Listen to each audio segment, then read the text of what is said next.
with Julia and Philip Siracusa, sponsored by Carnation, airing live on the United Public Radio Network on 105.3 FM in New Orleans.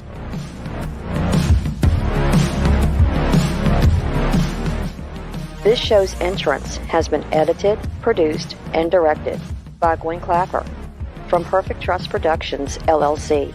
You can find us at perfecttrustproductions.com.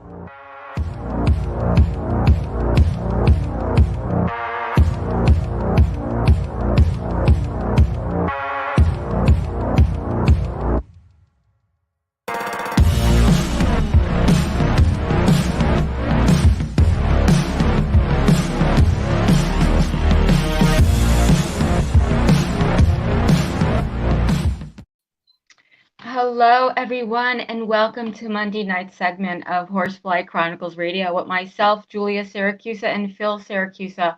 We are broadcasting live from the International Public Radio and the United Paranormal Radio Network on 105.3 FM from New Orleans.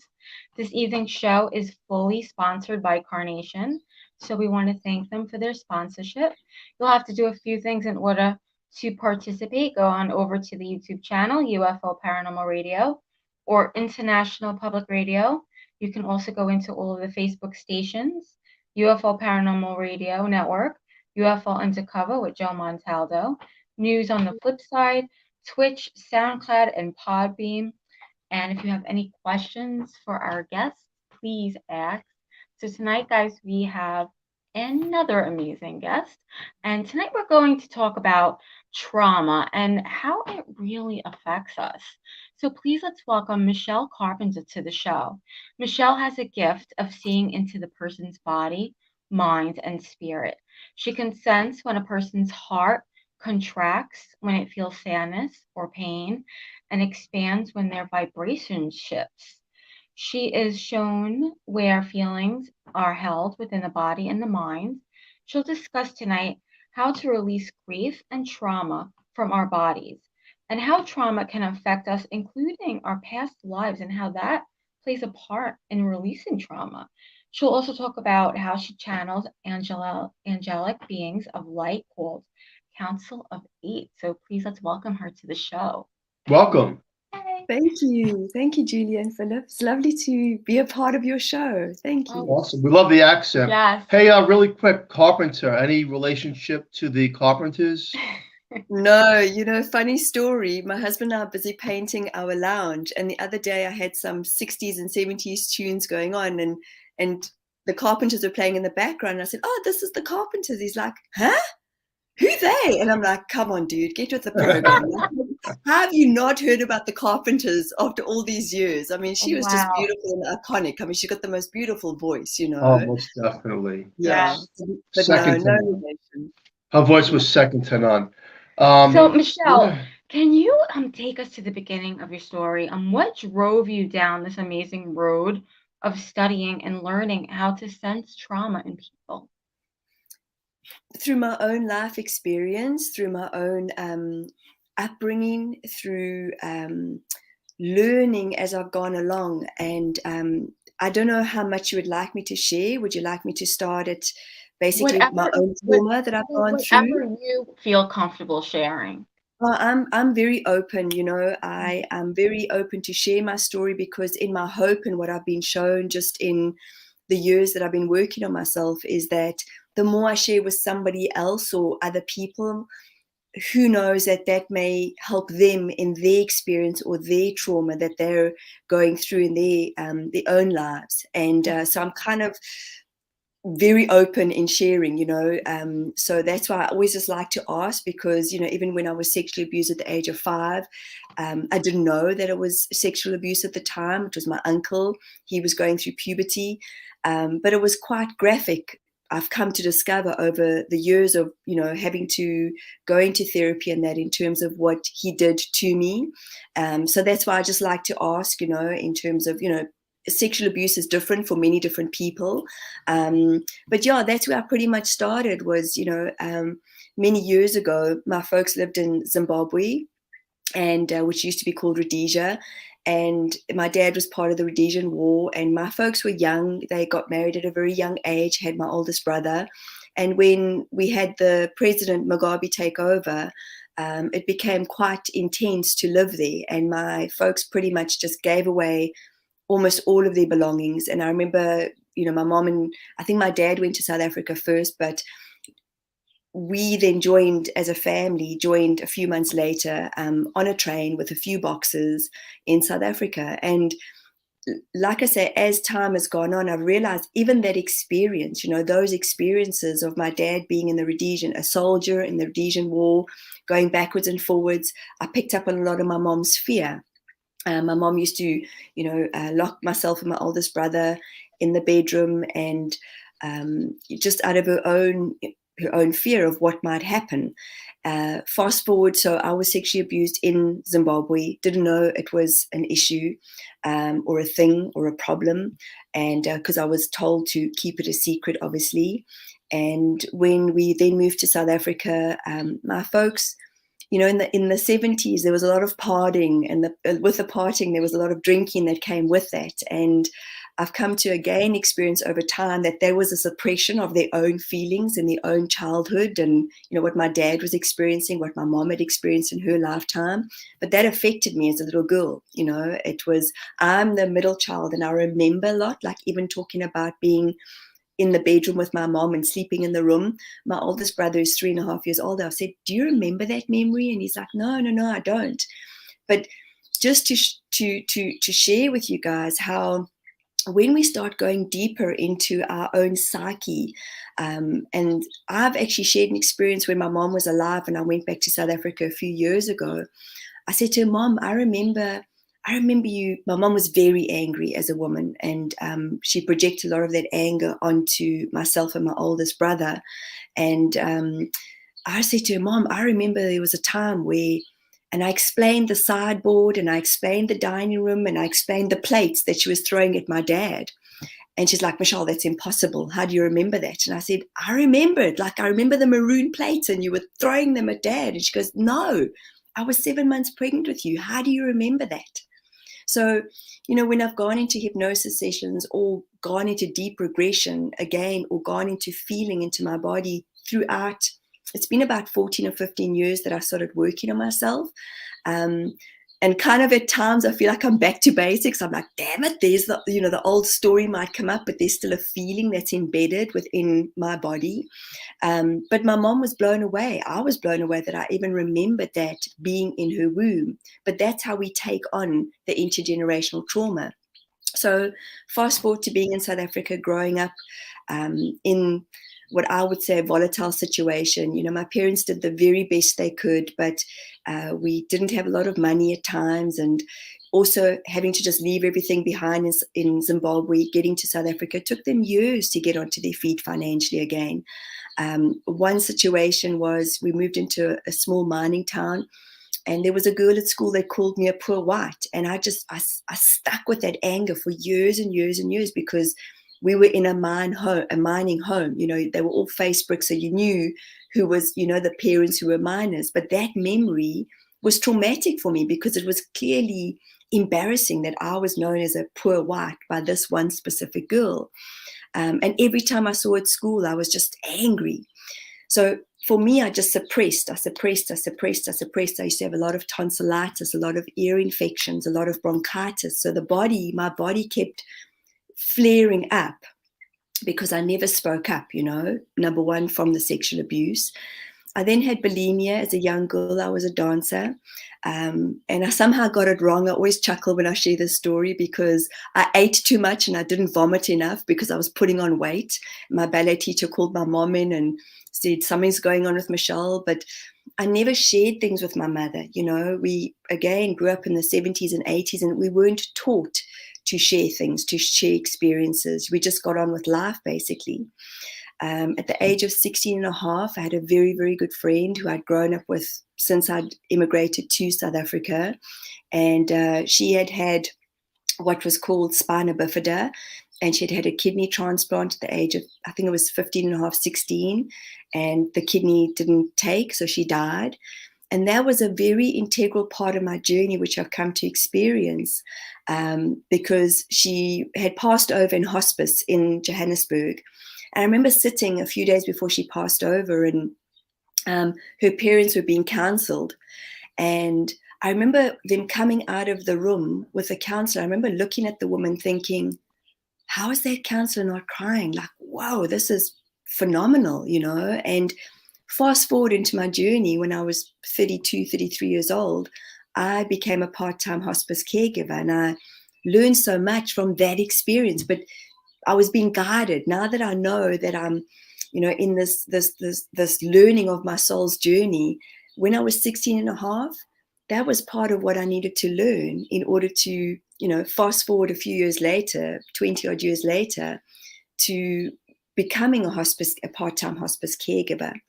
But again, I just suppressed that, you know. I remember going to school the day she died. It was just crazy. I got the phone call from her mom and dad, and my mom said, are you okay? And I'm like, yep. And just in a state of complete numbness. And I think that that's how I lived most of my life, in the state of numbness, even though my body kept showing me through, you know, the different illnesses, but also bladder infections, kidney infections.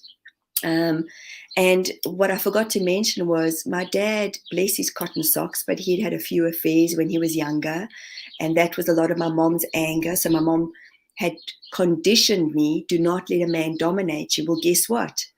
That's all I ever did, was let men dominate me and control me, because I just wanted to be loved. I just wanted to be loved. And with the affairs that he had, I had sort of figured out that this was a pattern in my life. I would bring men into my space when I was, you know, in my 18s, 19s, 20s, and they would all cheat on me. And obviously the whole time I kept going, what the hell is wrong with me? What am I doing wrong in this world? You know, again, just all lower vibrational feelings. I then got to the age of 24, and I knocked over and killed a young girl. I was a sales rep at the time, and I was driving. I was on my side of the road, but I looked down to put a straw into a cool drink, and she had misjudged my car, and I just heard this impact, and she had hit my mirror, my window, rolled over, and she went into what we would call the bushes, like it's the veld in South Africa, but it's long overgrown grass. And I stopped, and I just saw my car full of smoke, and I was in a territory like area where there were farms. So I thought maybe it was a horse or a dog or a cow, and some other people had stopped, and I said, I don't know what I've hit. And they went and had a look, and they said, you've hit a woman. But it turned out that there was wrong information on the accident report. And the mother actually phoned me a few months later, and she said, you know, I'm phoning to find out how you are, because you knocked over and killed my daughter. And I said, what do you mean? I was told, again, I don't know why at the time, but I thought that I was told she was a woman in her 50s or 60s, and that's how somehow made it feel okay, even though I had knocked over and killed somebody. But taking a life with a young girl was just a complete devastation for me, you know, to know she was a young 14-year-old. But her mother was an earth angel to actually pick up the phone and find out how I was. But again, I just suppressed it. I went on to a party scenario, and I went on holiday, and you know, just got on with life. And in my experience, that would have been a massive wake up to myself. You know, that would have been like a, come on, Michelle, you need to get out of your funk in some way. And I've come to realize over, you know, working with different shamans and just experiencing different things on my journey, in my elevated consciousness, that these would have been wake up calls. But I grew up in a Christian home, so what I do now to my parents would be, you know, being a medium would be, I'd be speaking to the devil kind of thing. And so again, I just sucked up all those feelings, but my nervous system was out of whack completely. I suffered from migraines. I was just continuously sick. I then, within 8 months, got married to my now ex-husband, and another pattern, he cheated on me. But it was the best wake-up call, because we had a baby girl who was 10 months old, and it took me quite a while to find out that he'd actually cheated on me. And my mom saw all the signs. She was like, I know this man, 2 cell phones, kind of stereotypical. I mean, he did it the real typical way, which is quite funny. And But he did the best thing ever for me on my journey, because that was when I always used to describe to people, I felt like a pit bull had grabbed me by my Achilles tendon to bring me down, because my family was of the highest value in my life. And I thought, shit, something's got to change, man. Something's got to change with me. And I went to go see a clairvoyant, and he was a young male. And he said to me, you don't love yourself. And I was like, what the hell? Just help me with my anger, dude. Like, I've got anger issues. Like, what's wrong with me? I just kept going back to this old way of thinking, like, and just being completely programmed. And there was always something wrong with me. And that led me onto the journey of then going to do a weekend away with hospice. And then I went on to become a counselor for them, a part-time caregiver and counselor. And then I studied neuro-linguistic programming. And then I've just advanced. But every time I've advanced, just to give an example, like when I was studying neuro-linguistic programming, which was over a period of a year, on and off over weekends, man, there were times where I would just cry and sob my heart out in a group of 18 people. And the coach who'd been coaching people for 18 odd years didn't know what to do with me. And he would try every technique. And I just feel it was like a way of my body just releasing and releasing and releasing all this pent up, stored feelings and emotions that I had just cried for years, crying inside, but not able to voice it because, you know, again, every time I cried, I remember one of my parents saying, stop crying. Why are you crying? Or I'd get smacked for something that I did that was perhaps thought that was incorrect, or, you know, so there was just so many different levels and layers to my own trauma. And then add to that, in the last 20 odd years, I mean, we've lived in New Zealand now for 6 years, but prior to that, I would say 15 years before immigrating to New Zealand, we've been in some very severe situations. My dad and daughter got held up at gunpoint. We'd had people invade our home in the middle of the night. My husband screamed so loud, he lost his voice box for 3 weeks. That PTSD is still running through our systems at times. My husband and I still have a few nightmares every now and again. Like me, not so much, but he still has at least once a week. He's got some real deep emotional trauma there that he's busy working on at the moment. But we've had quite a few situations, you know, and it's unfortunate. It's just part of that, you know, the massive fear that we lived in, that state of fight, flight, fright. You know, you're always on. And it's a beautiful country, but, you know, there was just, my body just got to a stage where I just couldn't handle it anymore. Like, you know, you kind of like climb in your car and the bag's underneath the seat and the windows are up and locked, and you just become neurotic, you know, you're always checking. And it's not a way to live. And then my husband went on a mountain biking trip. And sorry, guys, I'm just rambling on, so please stop me at any time. That's amazing. So far, I mean, this is an incredible story. I mean, you've been through a lot. I have. And, you know, I used to underplay it. I used to be like, no, you know, it's just, this happens to everybody else. And I actually shared, I did a live event about a month ago here in New Zealand, and I shared my story. And when I shared the fact that I'd knocked over and killed this young girl, so many people's jaws dropped. And I remember thinking in that moment, like, whoa, Michelle, this is a big story. You know, this is like my life's journey has been amazing because it's got me to the place of really understanding. And I'm still working on understanding a lot of trauma and how we sit with it in our bodies. I can say quite categorically and open-heartedly that there's very few people's stories that my body sort of goes, whoa, this is big, you know. And I know we all have big journeys and big stories in our own specific ways. But I, you know, for a long time, I lived in my victimhood. Why? Why did this happen to me? Why do men leave me? Why did this happen? Why was I sexually abused? Well, when I started counseling, the universe gave me exactly what I needed to help me to heal, which was young women who were sexually abused. And I still realized how much anger I carried towards my uncle, because he was very much a part of our lives. And I shared this with my parents only at the age of 33. You know, I'd really stored it for such a long time, and he was just such a part of our lives. And I just, you know, have you heard that expression when somebody just has a vibe? Well, I was that person at every gathering. I just had this vibe. I was just on. I just had this hatred inside of me. And that wasn't serving me in any way. And so as I've learned throughout the years to work on myself, I've started experiencing how our bodies store the old deep-seated feelings of anger, resentment, which is just me drinking the poison. I wanted to be a better person.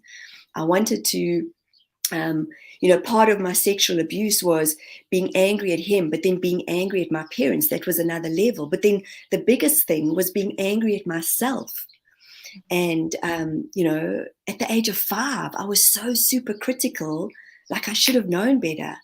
And I was 5. And only when my daughter turned 5 did I sort of look, and it brought up a whole set of anger again when I realized I was so little when it actually happened.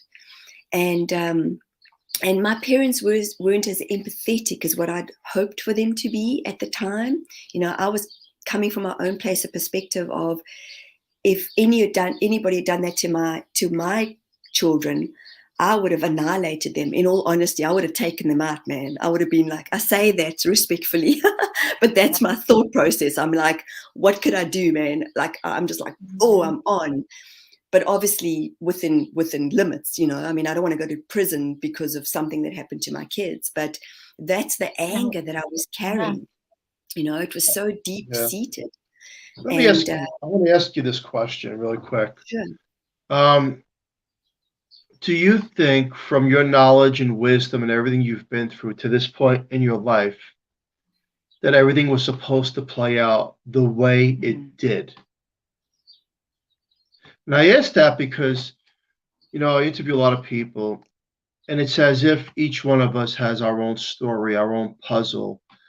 And even though there's a lot of obstacles and things that we don't like, and we say, well, why would I want that to happen? As if you pre-planned, we wrote out things that we want to experience. And I know some things we don't want to say that we would want to experience, but in the paranormal, the supernatural, and the psyche of a person, I've interviewed so many people from around the world, and it comes to a correlation of, we formatted this in such a way that at the end of our journeys, we see the whole puzzle that's complete, and we understand more of who we really are, not the flesh of who we are. Sure. So in short, yes. When I was in my victimhood, I 100% didn't understand it. I kept asking the big question, why is this happening to me? Why am I failing at relationships? Why am I, a loser? Why didn't I feel loved by my parents? The why is just such a big question. And sometimes we don't know why. Why do children come in with the disabilities they do? Why do parents experience such loss? Why did I have that soul contract? It's part of my evolution. It's part of my growth. And the more I become expansive in my knowing, the more I realize that there isn't even a why. It just is. Just is. It just is. And it's made me really, really good at what I do. And like I say, for me, there's been times where I know that I'm on my own. For me, I'm always on my own healing journey, and I'm learning. I had a situation over the weekend where I projected onto my daughter, and it just brought up such old shame for me. And I'm very much about keeping it real as the therapist that I am, because I'm freaking human and I'm still learning, and so it's wonderful. I'm really good at the bridge between the human and the spiritual, because I go into my humanness, but I also know that there's more out there in the spiritual vastness of who we are within our light.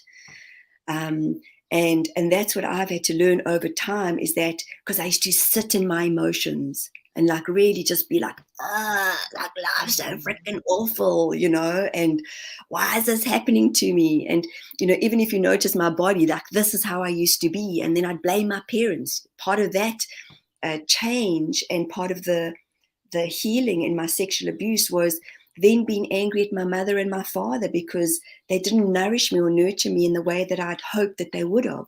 But I'm coming from my place of perspective as the mother that I am. And I've kind of been OTT with my kids because of the way that my parents were with me. Whereas now my kids are learning and teaching me, like, Mom, just stop kissing me, you know. And I'm like, okay, I'm a bit smothering at times, you know, but I've taught them, find your voice, tell me what you like and what you don't like. The parts that you like about me, take on. What you don't like about me, change, you know. So that's, again, it's kind of like we're here and we're here, and then I'm here, and when I'm out here and I'm channeling, whoa, that's an amazing place to be. At the same time, I've chosen this journey of being Michelle. And, you know, I can say that you have an amazing energy, the way you speak, your tonality, you're very fluent and you're high energetic, which is awesome. And you got an upper vibration that's really incredible. And it kind of reminds me of your story. Again, there's a lot of turning points to your life. I mean, you've been through a lot. And then I was just reading an article that this young girl, she remembered her past life, and she died in a plane crash in the 1930s. And she says, I know who I was, and she gave the name of who she was and everything. And she says, because I planned it that way. And they said, what do you mean you planned it that way? She goes, well, I planned my past life that way. I wanted to experience that. And again, it sounds like it's so bizarre. It's out there. It's outlandish. It is. But yet, from all these testimonials around the world, people say that, you know, in the reincarnation state, the soul wants to experience different things on different levels. And that we're so boxed in and narrowed in the physical realm that unless you have the third eye, or you see above and beyond everything, or you go through a near-death experience like a periscope and you see life for what it really is, right? And you narrow it into not understanding why and how could that happen, and all the hurtful things that we're only human and we don't like it. I get it. None of us do. Sure. But after hearing so many testimonials of what people go through, especially reincarnation, it's as if the soul comes in soul groups. They write down what they want to experience. There is free will. It can be changed, but they go through the course of what the soul has in store for them. That's already pre-planned, and it's over and over. I hear the same exact stories, and I find it fascinating. And those that have crossed over and that went into coma states, they come out and they say, no, I get it now. I lost my kids in a car accident. And they go, aren't you devastated? He goes, yeah, but now I see where they went. And where they went is amazing to this other place, this upper realm, for example. Life isn't perfect. Life is very hard. And, you know, some people, it seems like all the goodness and the wealth and success is thrown their way, and other people struggle from day one and don't make it that far in the lifespan. Yeah. But then when you hear all the stories, some of the wealthy people that had a near-death experience, when they come out of it, they give everything away because they say that that's not what this was about. I had it all wrong. So a life journey, I believe, you know, they always say that you can be the poorest man on earth, but the richest man in soul. And I'd rather be the richest man in soul. And that's a beautiful way of saying it. You know, two things that struck out to me when you were saying that, and the way you described that, is I think so many of us actually, I was one of those people. I was walking around in a coma state. Most certainly, you know, it's, you know, I wasn't put into a coma, but I was just so unaware and oblivious to life. And, you know, my parents, you know, my mom specifically, we grew up in a Methodist home, but then my mom became a reborn Christian, or I think I did first, I can't remember. I mean, it's just so crazy. This is one of the coma states that I used to live in. We used to go into one of the center places in Joburg when it was still a really safe space to go into in the 1980s, 1990s, and stand outside one of the most amazing clubs, okay, at 10, 11, 12 o'clock at night, and trying to save people, like coming with our Bibles. I mean, who the hell does that? You know, it's like, really? People are coming out and they're drunk and they just want to freaking go for chicken, you know, because they want to like stuff their faces. And Yeah, we are like, praise the Lord. And I'm like, who does that? I was a teenager at the time. Like, those are the leaders of the church. That's just ridiculous, now that I can laugh about it now. But I was just living in this haze. Yeah. And my experiences had to be big wake-up calls. And you would have thought, the day that I was driving and, had this collision, knocked over this young girl, you would have thought that was a wake-up call. I didn't. I just put my head down. I sucked it up. Nobody said to me, Michelle, you need to go for counseling. This is massive in your life. I remember crying in we went on holiday like 2 days later. So the drive from Johannesburg to Cape Town is a 12-hour drive. And we were going in my company car. And they all said, my friends were like, are you okay? I'm like, I'm going to drive, man. Like, that's the Trojan that I can be at times. But it wasn't healthy, because we went down. I got drunk almost every single night. I just suppressed it. And I cried one night in my friend's arms, like I just sobbed and sobbed and sobbed, and she just held me. But 2 months later, I was engaged. And 8 months, all in all, I was married, looking for this fairy tale life, and that he's going to rescue me, Well, my ex-husband didn't even know what to do with my sexual abuse story. Every time I was hoping that I was sharing it with somebody that was a friend or a new person, you could see people's eyes like, yeah, I don't know what to do with this, man, and I was just like, well, this is what happened to me, kind of thing. But I spoke from my head. I didn't speak from my heart. I was so disconnected, walking around in that coma space and state. And so the wake-up call absolutely was when, I got divorced, and that's where I just started to grow. And then I wanted more, and I was like, yo, I want to shift the shit, man. I want to be a better person for myself. I used to make it about my daughter, which wasn't healthy. I came to realize I want to be a better mother, which is nothing wrong with that. But I kept saying, I want to be better for Gabs. And it's like, be better for you, Michelle, and as my journey sort of evolved, and even as something as simple as going for a massage. So if I may share openly as to one of the things that my uncles did was he made me give him a blowjob. Now there's memory within the jaw. And I went for a massage once, and the tears were just rolling down my face. And this was about 5 years ago.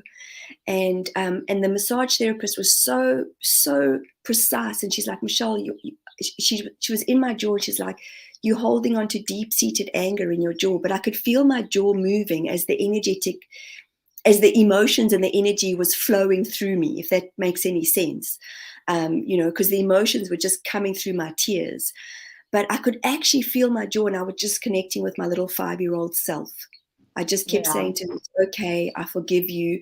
And that's where I started when I was, on my hospice journey. The facilitator that I met that weekend started counseling me, and she had been sexually abused as a young woman. So she really could help me on my journey. And that's when I realized the spirit or the soul that I am, people were coming into my space at the right time to help me to heal my tender heart. But that's how I realized how deeply embedded stuff is.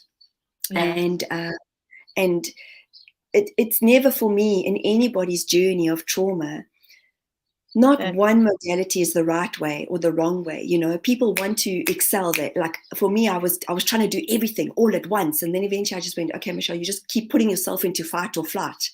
So just back off, take time to process, like after a hypnosis session. PTSD. It's PTSD. How did you really recover from all this trauma and PTSD? Because that's what I'm hearing. Yeah. Like, what did you do to really, was it through a lot of counseling? And like, how did you become the person that you are today after all of this? I'm still becoming the person that I like, okay? I just want to be clear with that. But it's been through a lot of different trainings, a lot of different therapies. So I started with counseling. Talk therapy was a lot of that. And a lot of my releasing, I call them golden tears, because I allowed my vulnerability. I started to allow my light to be seen. And then I studied NLP, neuro-linguistic programming. Again, as I shared with you, a lot of crying, through that. And a lot of inner child work. I then went and studied to become a hatha yoga teacher. I then went on a channeling course. I've done integrative quantum medicine. That's where I started learning about the past lives and, where I've been and who I've been involved with in past lives and who my soul groups have been. And I do hypnosis, I do regression, and I do a lot of energy exchanges with people that I feel into, and I feel that I ask my guides, is this something that'll be good for my healing? And I've become very aware as to, even if I go for a massage, I always ask, please bring somebody into my space, because for somebody who's just massaging on 100 people a week, for me, that's not really I need somebody that really is helping me through the experience of releasing whatever my body needs to release, because I go in with that intention in any kind of modality or any kind of therapy that I put myself into. Reiki also being one of them. I have to sort of say to somebody who might say to me, Michelle, is it okay if, I'm training for my Reiki, would you be okay if I work on you? And I'll say to them, please be aware, I just allow. If I need to scream, if I need to roar, if I need to cry, because there might be something that comes up in the ethers that's my mom's stuff or my grandmother's stuff or my dad's stuff, their trauma that they've held on to. I just get shown when I'm in the field. And then my way of expression is through just allowing my tears. And then I quiver. Nice. I also did, I'm trying to think of the modality right now. There's a gentleman in the States that developed it for Vietnam vets, where, if you watch a lion get away from a buck quivers and they regulate their nervous systems. We're not taught that. As little people, we hold, we store, and trauma release, TRE, that's right. And this gentleman developed it for Vietnam vets, and it really helped my body a lot. If I go into any kind of movement or dancing, and then I lie still, I really listen to my body. Sometimes I sit, like, even talking about my story, even though I've spoken about it a few times on different podcasts, I can still feel like, oh, I've got to work on that, or I can feel into my heart. I'm like, oh, there's a memory there, there's emotion, there's a feeling. I don't judge it. I used to be so self-critical at times, like, damn it, how come I didn't get that right? Or Michelle, you didn't get. Then I'm just stop. What do you do when you come across someone who has been through this type of trauma? Like, how do you help other people?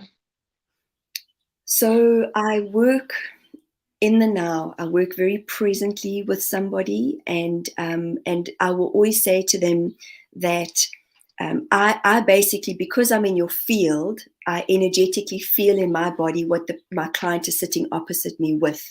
So as soon as I connect with them, I could feel if their body's in fight or flight, if they're in the sympathetic or the parasympathetic, because my body starts to just start to quiver. And I can feel where the energy starts to move when they share their story with me. And I can feel when their heart contracts into sadness.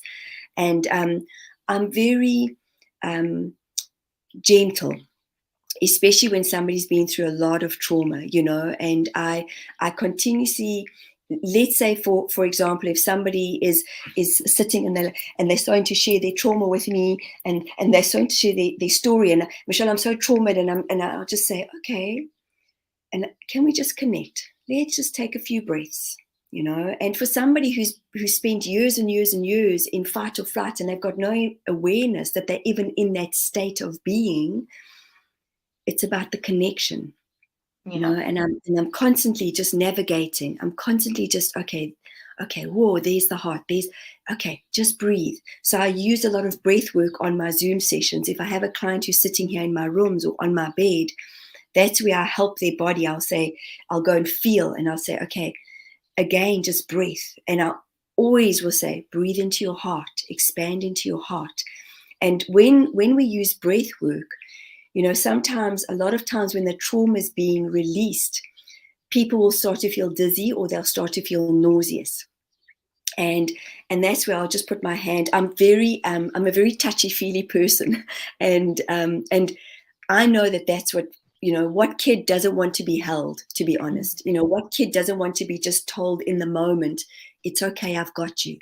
So when a client has a big release, even on Zoom, I would say to them and suggest, pull a pillow, you know, or grab a blanket, something that's soft, because ultimately we're working with that little person inside.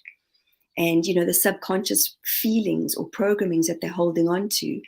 And but breath work, and I use music, and then I get guided, take them back to when they're 3, and then I'm shown a visual of when they were 2 or 3 years old. I had a client yesterday as an example that I kept being shown she was talking and talking and talking, and there's something going on in the dynamics of her marriage, and I kept being shown I've got to take her back to when she was in the womb.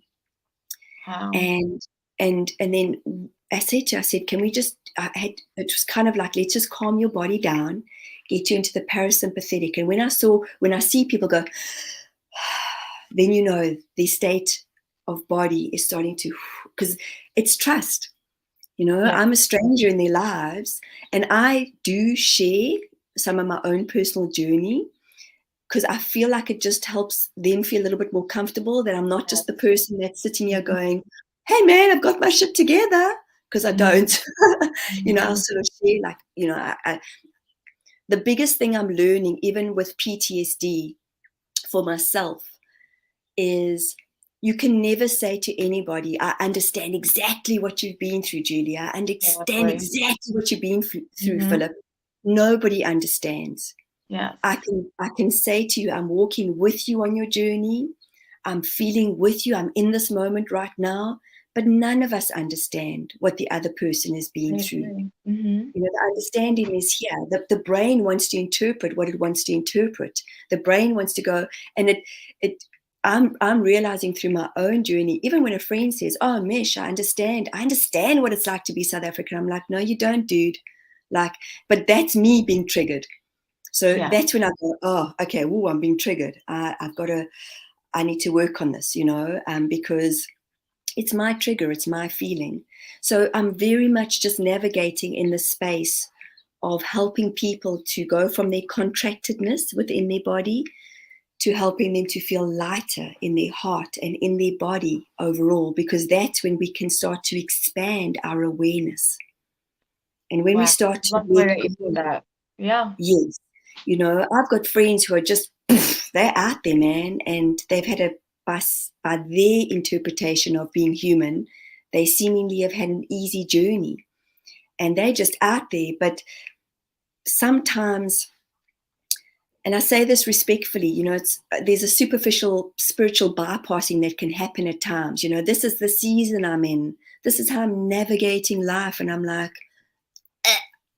you know, sorry, it's very judgmental, but it's like, come on, okay, I hear you, but you sound like you've listened to so many other people telling you that this is a season they're in, but where's the feeling? Get into the feeling, because the body just stores, it holds.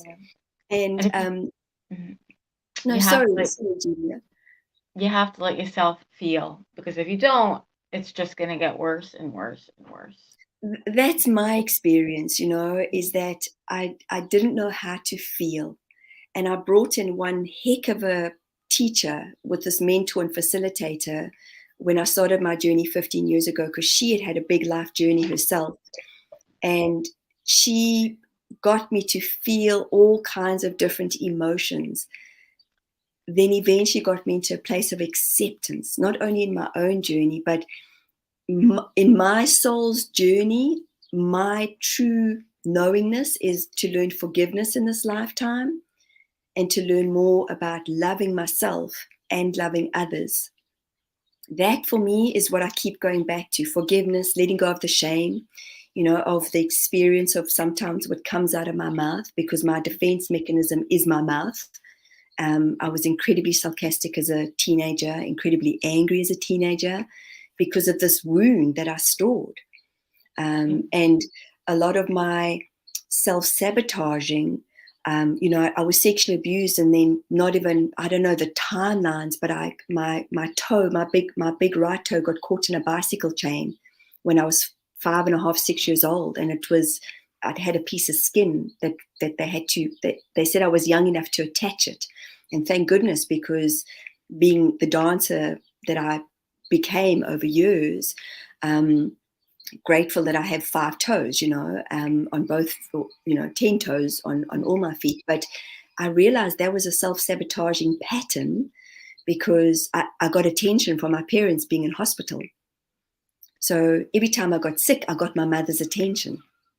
Right. Do you see how these noticings sort of happen? Mm-hmm. Even with my husband, my second husband, as soon as I'd lose my shit like a banshee, he'd be there. He'd be like, "Oh, what do you need? How can I support you?" And then no, I don't want to be this person anymore. So do you see how there's so much in our journey, and the growth of the trauma spaces that we can be in, which is feelings. Feelings are rejection, anger, irritation, frustration, apathy, and as we start to let these go, we start to feel more joy, more bliss. And that's when the synchronicities happen, when our vibration and our frequency changes. So that's how I notice when I'm working with a client. They'll join me in a very low vibrational space because I'm feeling into their humanness, but I'm also feeling into the density of their vibration. And as we go through this session, afterwards, I can almost feel like a tingling, and they'll go, "Yes, my gosh, I feel so much lighter." Mm-hmm. And that's what we can ask for, is that in every session that we feel a little bit lighter. Yes. What does that mean, feel lighter? Does that mean the skeletons and darkness are taken off for that person? That's a great question. Yes and no. It depends what the skeletons look like. It depends what the darkness looks like to an individual. I had negative entities attached to me last week, and I kept thinking, I was painting our lounge, and I was having such bad thoughts, man. And I felt I couldn't wake up that morning. And the next morning again, I'm not the easiest to get out of bed, but I was like, yo, man, I just feel so heavy. And then I took my dog for a walk, and I went and I did some cold therapy, some cold plunging in our local river. And then I asked for the guidance, what's going on with me? And I got very really, I had 3 negative entities, and I asked for a portal to be opened and Archangel Michael to come down. So I think we can bring it in, not even knowingly, because it just depends where you're at in your life. It depends on what you want to work on. It depends on your noticing, your awarenesses. Because again, for me, I can be out in the field, but I don't want to be an arsehole as a human being. I want to be a nice person. I want to be a kind person. I want to be a compassionate person. I can channel at any one time and say, "Yay, this is awesome. I'm in the gamma state. I'm out there in the field. Man, look what I'm seeing." I kind of like being on mushrooms, phenomenal. Yeah. At the same time, I'm still working on being an awesome human being to me and to everybody else. So does that answer your question, Philip? Yeah, because I hear that a lot, where people say that after either an exorcism, a deliverance, or a blessing over them, when they've had a lot of trauma and negative feelings and bad thoughts of evilness, that they feel lighter. And I always ask, what does it mean to feel lighter? And they're talking about releasing the past. Because if you hold on to the past, you'll hold on to the demons and the skeletons and the darkness. If you release it and let it go out into the universe and you push it out, you become lighter and you become more vibrant and a higher energy. So I find that very interesting. And, for the listener out there, who doesn't go through dark times? There's a saying, it's crazy, that when everything in your life is going the right way, you run the devil's path. And you may say, well, what does that even mean? And then when you have obstacles in life, the devil is having a hard time getting into your life because you're making it over the obstacles. I think it's fascinating. I think that your life journey so far up to this day, and it sounds like you can help a lot of people, and you have, right? Yes, yes. I And have. I've been very, very blessed to work internationally over Zoom, Right. and I'm incredibly blessed. I've worked with thousands of people over time. Sometimes the experience that I have with somebody is so big. You know, I used to take it quite personally, like how come people hadn't booked in, and 3 months or 6 months later, people would come back and say, Michelle, the information that you shared, the experience that I had was so big, it took me a while to process it. And I've taken that, I think, as a compliment. yeah, But, you know, just to also answer your question when you were talking about that, Philip, pain in the physical body could be the skeletons that we hold on to. So, And I've noticed one of my biggest compliments is when somebody has this big, massive release of allowing themselves to just cry, to absolutely wail, you know, and because sometimes we just store it and store it and store it and store it and store it. And it's the heart is going, just let me break free, you know, in that moment. And even I've got this big pillow, and I'll say to somebody, "You've got to scream, man. There's a that's inside of you." And it's true. out of not helping them have embarrassment, even if I'm on Zoom, I'll say, you know, if you feel safe, like I'll help them. Let's get it out your body.